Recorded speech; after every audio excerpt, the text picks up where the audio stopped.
Hello friends, welcome to Krishna Tutorial All, an institute for mathematics. Learn easy methods to solve mathematical problems.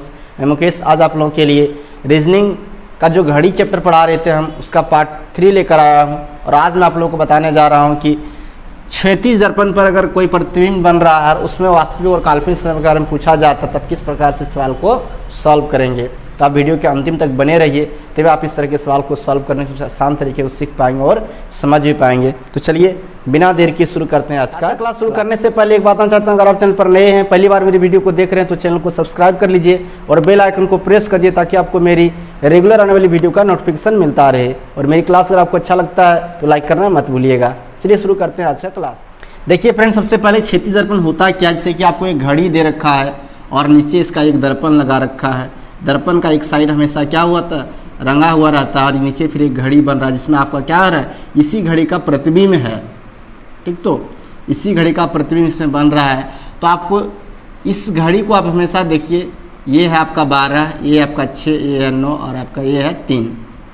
इसके बीच में आपका रहता है 1, 2, यहाँ पे रहता है आपका 4, 5, 7, 8, 10, 11, ये आपका है। ठीक, तो आपको जब भी क्षैतिज दर्पण पर आधारित कोई सवाल सॉल्व करने के लिए कहा जाए, यानी उसका वास्तविक समय या फिर काल्पनिक समय के बारे में पूछा जाए, तो आपको आधार हमेशा जो है वो किसको मानना है, 9 और 3 को। इसी आधार को लेकर आपको बनाना है। जैसे हम बोलते हैं कि एक क्षैतिज दर्पण है जिसमें वास्तविक समय जो घड़ी का है वो ये दिख रहा है। वास्तविक समय जो है घड़ी का वो दिख रहा है आपका 8:10। वास्तविक समय क्या दिख रहा है, 8:10 दिख रहा है। तो बताइए कि काल्पनिक समय यानी प्रतिबिंब समय क्या दिखेगा, यानी इस दर्पण में क्या दिखेगा, यानी काल्पनिक समय। तो हमेशा याद रखिएगा आपको क्या लेके चलना है, 9 और 3 को आधार मानना है।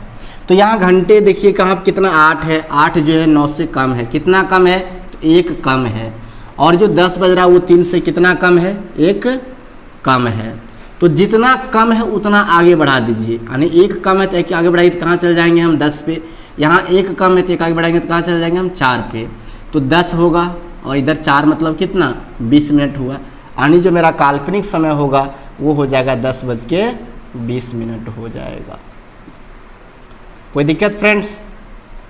अगर नहीं समझे तो हम फिर से समझाते हैं आपको कि आपको क्षैतिज दर्पण पे अगर कोई सवाल पूछा जाता है और आपको वास्तविक काल्पनिक समय पूछा जाता है, यानी प्रतिबिंब समय पूछा जाता है, तो आपको हमेशा घड़ी में आधार किसको मानना है, 9 और 3 को मानना है और इसे सबको बनाना है। मान लीजिए घड़ी आपके पास नहीं भी बना है तो फिर भी आप कैसे बनाएंगे, तो वास्तविक समय का रहा है घड़ी में कितना है, 8:10 है। अगर किसी क्षैतिज दर्पण में उसको देखेंगे तो काल्पनिक समय क्या दिखाई देगा, तो आप 8 को देखिए कितना है, 9 से 1 कम है। तो 9 से 1 कम है, इसका मतलब 9 से 1 ज़्यादा कीजिए, यानी कितना हो गया, घंटा 10 हो गया। और जो 10 है फ्रेंड्स वो 2 पर जाएगा तब ना 10 मिनट होगा, यानी वो 3 से कितना 1 कम है, तो 3 से 1 बढ़ाइए तो 4 होगा। और 4 गया मतलब 4 पर 20 मिनट हुआ, यानी एक यहाँ से यहाँ तक जाएगा 1 घंटा तक जाएगा तो मिनट कितना, 5 मिनट होता है। तो 4 पर गया तो 20 मिनट हो गया, यानी काल्पनिक समय आपका जो है फ्रेंड्स वो कितना हो जाएगा, 10:20 हो जाएगा। अगर आपसे ऐसा पूछा जाता है ना कि बताइए काल्पनिक समय जो है एक घड़ी में, काल्पनिक समय वो हो रहा है 12:20, 12:20। तो बताइए वास्तविक समय क्या है,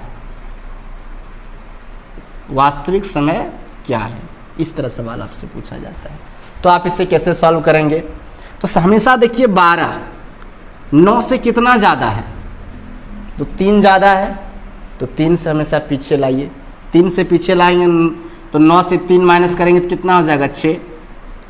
20 मतलब 4 हुआ, 4 हुआ तो यानी 3 से 1 ज़्यादा है तो 1 पीछे लाइए, यानी 2 पर कितना हो गया, 10।